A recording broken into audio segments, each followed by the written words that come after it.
बिस्मिल्लाहिर्रहमानिर्रहीम। अल्हम्दुलिल्लाहि रब्बिल आलमीन। आलमीन के रब की सना है, आलमीन के रब की हम्द है। आप ये टाइम नोट कर लीजिए, रोज़ाना हम इस कमो बेश इसी वक्त आपकी खिदमत में हाजिर होते हैं। मौजू है कुरान और साइंस, मौजू है कायनात की वुसअत, मौजू है अल्लाह ताला की कायनात कितनी बड़ी है, मौजू है अल्लाह ताला कितना बड़ा है, जिसकी तख्लीक इतनी बड़ी है, वो खालिक कितना बड़ा होगा। और ये यकीन है, मैं अपनी तो कह सकता हूँ कि मैंने जब इस सब चीज़ों को पढ़ा, जब ये स्क्रिप्ट तरतीब दिया, जब ये रिसर्च की, तो मुझे अपनी कम इल्मी का भी एहसास हुआ, कच फहमी का भी एहसास हुआ। मैं हैरान परेशान हो गया। मुझे ऐसा लगता है कि आज भी जब हम इस दास्तान को आगे बढ़ाएंगे तो हम बात करते चले जाएंगे, बात करते चले जाएंगे, और आपके दिलो दिमाग से और जबान से अल्फाज निकलते चले जाएंगे, आप दोहराते चले जाएंगे, अल्लाह अकबर अल्लाह अकबर। डायरेक्ट आज के मुद्दे पर आते हैं। हमने जमीन के चांद पर तफसील से बात की थी कि चांद पर हो क्या क्या रहा है, लेकिन जमीन के चांद से जब हम फारिग हुए तो हमने अगला सवाल पूछा कि बस ये एक ही चांद है ना पूरे सोलर सिस्टम में। अभी कायनात की बात नहीं कर रहा, सिर्फ अपने सोलर सिस्टम की। तो पता चला नहीं, चांद एक नहीं है, एक सैयारा, उसके दो चांद हैं। कोई है जिसके 50 से ज्यादा चांद हैं, कोई है जिसके 100 से ज्यादा चांद हैं। मालूम हुआ अभी कायनात को छोड़ दें, हमारी अपनी जमीन के आसपास 300 के करीब चांद है। 300 चांद है तकरीबन, और हर चांद की एक अलग दास्तान है। अब आप अगले 10 मिनट हमारे साथ रहिए, सुनिए और हैरान हो जाइए कि ये आलम क्या है, ये माजरा क्या है। अब इतना वक्त नहीं है कि एक एक चांद के बारे में अर्ज करें, जाहिर है कि 300 चांद है तो कितनी बात हो सकती है।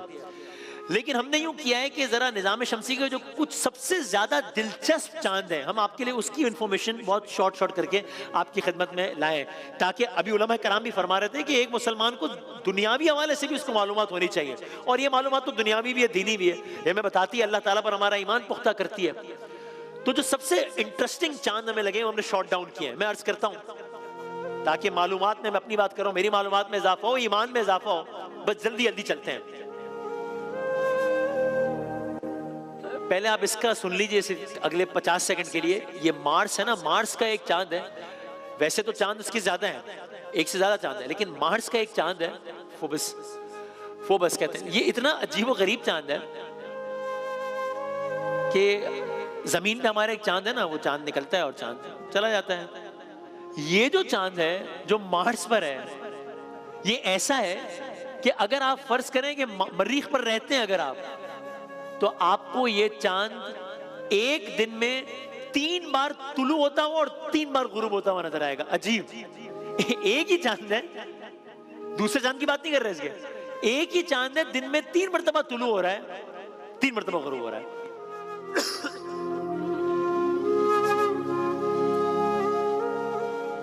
आगे बढ़ते हैं। एक और सैयारा नेपच्यून का एक चांद है, ये भी अजीब है। ट्राइटन इस चांद का नाम है। अजीब है। क्यों अजीब है भाई? ये जमीन है ना, और जमीन का चांद यूं घूम रहा है ना जमीन के इर्द गिर्द। आपने देखा था कि ये जमीन घूम रही है, जमीन के साथ जमीन का चांद भी घूम रहा है। ये जो चांद है ये अजीब है, अल्लाह ताला की पता नहीं क्या क्या तख्लीक है। ये चांद उल्टा चल रहा है, उल्टा चल रहा है। क्या मतलब? जो सैयारा है नेपच्यून वो इस तरह घूम रहा है, अगर मिसाल के तौर पे वो चांद इसके उल्टे घूम रहा है। यानी अब आप कुछ इस तरह की सूरत है, ये सैयारा यूं घूम रहा है, चांद उल्टा घूम रहा है। यानी कुछ अक्सर साइंसदानों का ये मानना है कि ये चांद असल में नेपच्यून का था ही नहीं। तो क्या हुआ था? ये चांद चट्टान की सूरत में या किसी भी सूरत में खला में भटक रहा था। ये इस सैयारे के पास से गुजरा, और जब इसके पास से गुजरा तो इसकी कुव्वत में फंस कर रह गया। तब से अब तक इसके इर्द गिर्द घूम रहा है। सैयारा यूं घूम रहा है, चांद यूं घूम रहा है। ये पूरे निजाम शमसी का इतिहास से सबसे मुनफरिद चांद है, और इस चांद पे बहुत बर्फ है, बहुत बर्फ है इस चांद पे। यानी इतनी बर्फ है इस चांद पे कि जमीन पे सबसे ज्यादा सर्दी एंटार्क्टिका में आज तक पड़ी है, -80 डिग्री। इस चांद पे दर्जा हरारत आमतौर पे कितना होता है? -100, -230 डिग्री सेंटीग्रेड। एक अलग ही दुनिया बर्फ की आबाद है। गोया आबाद तो नहीं है, रह नहीं रहा, लेकिन एक अलग अजब मामला है। आगे बढ़े। एक और चांद है, ये चांद है नेपच्यून का। ये चांद तो इसके अंदर क्या हो रहा है अलग बात है, ये दिखने में ही अजीब है। अजीब, ये इस तरह का चांद है कुछ। ये दिखने में भी अजीब है, इसकी रफ्तार भी अजीब है। यानी जहां कुछ चांद ऐसे हैं जिनको एक चक्कर मुकम्मल करने में 7 घंटे लगते हैं, कुछ चांद ऐसे हैं जो एक चक्कर मुकम्मल कर लेते हैं 7 घंटे में, इस चांद को यही काम करने में कितना टाइम लगता है? इसको 7 घंटे नहीं लगते, इसको 7 दिन भी नहीं लगते, इसको 70 दिन भी नहीं लगते, इसको 360 दिन लगते हैं ये एक काम करने में, एक चक्कर लगा 360 दिन। आप अल्लाह ताला की तख्लीकात की जो मतलब जो अलग अलग मुख्तलिफ 9 चीजें वो नोट कर रहे हैं कि वही निज़ाम शमसी है, वही चांद है, एक चांद है 7 घंटे में चक्कर मुकम्मल कर रहा है, साथ एक और चांद है वो 360 दिन में चक्कर मुकम्मल कर रहा है।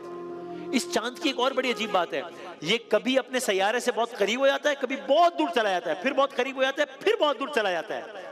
यानी कितना करीब कितना दूर चला जाता है। मैं आपकी खिदमत में अर्ज करता हूं, कभी ये चांद नेपच्यून से सिर्फ 1 मिलियन किलोमीटर दूर होता है। अब जाहिर है मैं तो, हमें अल्फाज एक्सप्रेशन हर चीज की कैद है, मैंने 1 मिलियन इस तरह कह दिया जैसे 1 किलोमीटर भी ना हो, 1 मिलियन। कभी कभी ये चांद अपने सैयारे से 1 मिलियन किलोमीटर के फासले पर होता है, और कभी कभी यही चांद घूमते घूमते घूमते घूमते अपने सैयारे से 10 मिलियन किलोमीटर दूर चला जाता है, फिर वापस आ जाता है, फिर दूर चला जाता है। अल्लाह अकबर। लेकिन अगर आप ये सुनकर हैरान हो रहे हैं तो मैं आपसे कहूंगा आप अभी हैरान ना हो हैरान, अपनी हैरानगी बचा के रखिए, इसलिए कि ये तो मैंने आपकी खिदमत में पूरे निज़ाम शमसी के एक सैयारे के एक चांद की एक खुसूसियत अर्ज की है। आगे चलें क्योंकि वक्त कम है, बहुत सारे चांद डिस्कस करें ना हमने तो। एक और प्लेनेट का एक और चांद है, मिरांडा करके कुछ कहते हैं इसे, इसकी प्रोनाउंसिएशन इस तरीके की है कुछ, ये शेक्सपियर की एक तहरीर है, उसके किरदार की एक हीरोइन के नाम पर है। इस चांद में कुछ ऐसी खुसूसियात हैं जो निज़ाम शमसी के किसी और चांद में है ही नहीं। क्या मतलब? यानी अगर आप खाली इस चांद को देखेंगे ना तो आपको ऐसा लगेगा जैसे कोई चीज थी, उसके बहुत सारे टुकड़े हो गए थे और उसको जोड़कर बनाया गया। ऐसा ये चांद इस तरह का है जैसे कुछ टूट गया हो, जैसे ये है वो चांद। इसकी ख्याली तस्वीर, हम कुछ एक्चुअल कुछ ख्याली तस्वीर दिखाएंगे, कुछ AI जनरेटेड इमेजेस। ऐसा लगता है जैसे कुछ टूट गई है कोई चीज और उसको जोड़कर बनाया है। और मैं आपकी खिदमत में अर्ज करूं, कई साइंसदानों का ख्याल है कि ऐसा ही है, ये कोई वीडियो गेम नहीं चल रही है, कायनात में हो रहा है ये सब कुछ।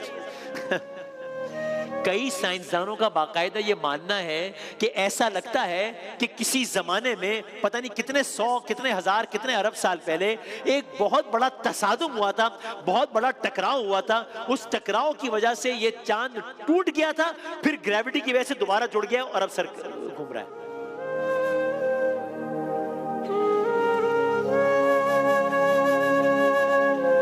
इस चांद के अंदर खाली ये नहीं है, इस चांद के अंदर गहरी गहरी वादियां हैं, खाइयां हैं। चांद के अंदर पूरे निजाम शमसी की सबसे गहरी वादी इस चांद में है। 20 किलोमीटर गहरी वादी है इस चांद के अंदर। इसका मतलब क्या हुआ? ये 20 किलोमीटर कितना होता है? इसको समझने के लिए हम समझ लें, जमीन पर जो सबसे ऊंचा स्ट्रक्चर है कौन सा है? Mount Everest. आसमान से बातें कर रहे हैं ना। माउंट एवरेस्ट कितना ऊंचा है? तकरीबन 8 किलोमीटर। माउंट एवरेस्ट की ऊंचाई को मल्टीप्लाई बाय 3 कर दें तो इतनी गहरी खाइयां हैं इस एक चांद के अंदर, और यहां बर्फ ही बर्फ है। अभी आपने मनाजिर देखे होंगे तो आपको खूब बर्फ नजर आई होगी, इसलिए कि इस चांद पर बर्फ ही बर्फ है, चटाने ही चटाने। Temperature -187 degree centigrade. आगे बढ़ते हैं, टाइम कम है, सैटर्न की तरफ चलते हैं। इस सैयारे के तो अपने 150 चांद हैं। 150 चांद एक सैयारे के, जैसे हमारा सैयारा है जमीन, उसका एक चांद है, इसके 150 चांद हैं। उसमें से एक चांद है टाइटन। ये चांद दिखने में लगता है जमीन जैसा, लेकिन है नहीं जमीन जैसा। इस चांद के अंदर दरिया है, लेकिन जमीन के दरियाओं जैसे नहीं है। फिर क्या दरिया किसी और जैसा? दरिया तो समंदर पानी का ही होता है ना भाई, और भी किसी चीज का होता है क्या? जी हां, इस चांद के अंदर मीथेन के दरिया हैं। इस चांद के अंदर भी समंदर है, पानी के समंदर नहीं है। इस चांद के अंदर मीथेन के समंदर हैं। इस चांद के अंदर बारिश हो रही है, जमीन की तरह हमारे मीथेन की बारिश हो रही है। मैं जब ये सब पढ़ रहा था तो मुझे अंदाजा अपनी कम इल्मी का हो रहा था कि हमने ये दरख्त, पहाड़, दरिया समझकर ही मैंने कह दिया अल्हम्दुलिल्लाह रब्बिल आलमीन। बार अल्लाह तेरे क्या कहने तेरी तख्लीकात के। भाई ये तो ये मंजर है चांद के अंदर, ख्याली कुछ ऐसा मंजर है। वो भाई हम तुम जहां सोच नहीं जा सकती वो सब कुछ आबाद है। बर्फ के पहाड़ है इसी चांद के अंदर, इस तरीके से बर्फ के बड़े बड़े पहाड़ हैं। एक और चांद है, एक और चांद है सैटर्न का, जहां बर्फ के फव्वारे हैं। वहां बर्फ के पहाड़ थे, यहां बर्फ के फव्वारे हैं। यानी आप सोचें खला में 100 किलोमीटर बुलंद पानी के फव्वारे हैं और बर्फ के नीचे पूरा एक समंदर मौजूद है। बर्फ के नीचे पूरा एक समंदर मौजूद है। एक और चांद भी है, वो भी अजीब है। क्यों? एक अगले चांद की तरफ बढ़ते हैं। आयापिटस कहते हैं ये 2 रंगों का चांद है। 2 रंगों का चांद? जी हाँ, हमारा चांद तो एक ही तरह का ना, ये चांद ही 2 रंगों का है। इसका एक हिस्सा बहुत चमकदार है, बहुत बर्फानी है, बहुत सफेद है। इसी चांद का दूसरा हिस्सा मुकम्मल तारीख है, मुकम्मल स्याह है। आप बस सुनते चले जाइए और अल्लाह अकबर कहते चले जाइए और हम आगे बढ़ते चले जाएंगे। अब एक और चांद है, ये तो ये अजीब है, ये अजीब है। ये एक साइज के एतबार से भी छोटा है और साइज के एतबार से ग्रेविटी भी होती है। किस्सा मुख्तसर, ये एक और चांद है, इसकी ग्रेविटी कम है। जमीन पर हम जब कदम उठाते हैं तो ग्रेविटी की वजह से कदम नीचे आता है ना, कोई चीज उछालते हैं ग्रेविटी की वजह से नीचे आते हैं। हमारा जमीन का जो चांद है उसकी ग्रेविटी 6 गुना कम है। इसलिए जब नील आर्मस्ट्रांग चांद पे गया था तो उसका कदम जब उठ रहा था तो उस रफ्तार से नहीं आ रहा था। अब ये जो एक और चांद है इसकी ग्रेविटी इतनी कम है, इतनी कम है कि आप समझ लें ये एग्जिस्ट तो करता है ये चांद छोटा सा, लेकिन इसकी ग्रेविटी है ही नहीं। इसका मतलब समझ रहे हैं आप क्या हुआ? इसका मतलब ये हुआ कि ये इस चांद पे अगर कोई शख्स फर्ज करें कि खड़ा है, तो इस चांद पे अगर कोई शख्स इसकी सतह पर खड़ा है और अगर वो एक जंप मारता है तो वो उछलकर खला में चला जाएगा, वापस ही नहीं आएगा, खला में चला जाएगा। फबिअय्यि आलाइ रब्बिकुमा तुकज़्ज़िबान, कौन कौन सी, ये ग्रेविटी कितनी बड़ी नेमत है तो अभी पता चला मुझे। कौन कौन सी नेमतों को जुटलाओगे? क्योंकि जिस चांद पर ग्रेविटी नहीं है वहां का आलम यह कि वहां से कोई जंप करेगा तो वो ऊपर ही चला जाएगा, वो खला में चला जाएगा। लेकिन इससे पहले कि मैं अगली बात अर्ज करूं और आज के तक ये सेगमेंट खत्म करें, कुरान करीम की बहुत सारी आयत थी जो हम वैसे पढ़ते हैं, तसलसल में पढ़ते हैं, तर्जुमा भी पढ़ते हैं, तसलसल में पढ़ते हैं। ये सब पढ़ने के बाद all of a sudden many things started making sense to me. ये सूरह, अभी आपने सब कुछ सुन लिया ना, अब आप सूरह आले इमरान है, आयत नंबर 191 है। अब आप सोचें कि ये बात उस जमाने में, आज तो हमें समझ आ रही है, it is making some sense. यानी ऑफ कोर्स कुरान मजीद से ज्यादा सेंसिबल किताब कोई नहीं है, हमारी कम अक्ल है कि हमें समझ में नहीं आ रही थी बात। आप सोचे 1400 साल पहले ये बात हो रही है, कैसे हो रही है अगर ये किताब हक नहीं है तो? सूरह आले इमरान है, आयत नंबर 191 है। मैं सिर्फ तर्जुमा आपकी खिदमत में पेश करता हूँ, आयत का भी आप एक अक्स देख सकेंगे। और उस आयत का तर्जुमा ये है, जो उठते बैठते और लेटते हर हाल में खुदा को याद करते हैं और आसमान और जमीन की साख्त में गौर व फिक्र करते हैं, वो बेख्तियार बोल उठते हैं, परवरदिगार ये सब कुछ तूने फजूल नहीं बनाया। वो बेख्तियार बोल उठते हैं, परवरदिगार तूने सब कुछ बेमकसद नहीं बनाया, तू पाक है इससे कि अबस काम करे, बस ऐ रब हमें दोज़ख के अज़ाब से बचा ले। बहुत सारे अशआर अब समझ में आ रहे हैं जो हम कायनात के हवाले से पढ़ते हैं। लेकिन अगर आपको लगता है कि आपने चांद के अजायबात सुन लिए हैं, तो मैं जाते जाते हाथ जोड़कर एक छोटा सा चैलेंज नहीं लेकिन गुजारिश करना चाहता हूं। निजाम शमसी के जो बहुत हैरत अंगेज चांद हैं वो जुपिटर में है, जिसकी हमने बात ही नहीं किया, और इसकी कुछ ऐसी चीजें हैं जो कि इन सारे चांदों में मिली थी। और जब आप वो सब सुनेंगे तो आपको लगेगा कि अच्छा ये तो कोई बात ही नहीं है, उसमें इतनी इतनी अजीब व गरीब बातें हैं। और वो बातें क्या हैं,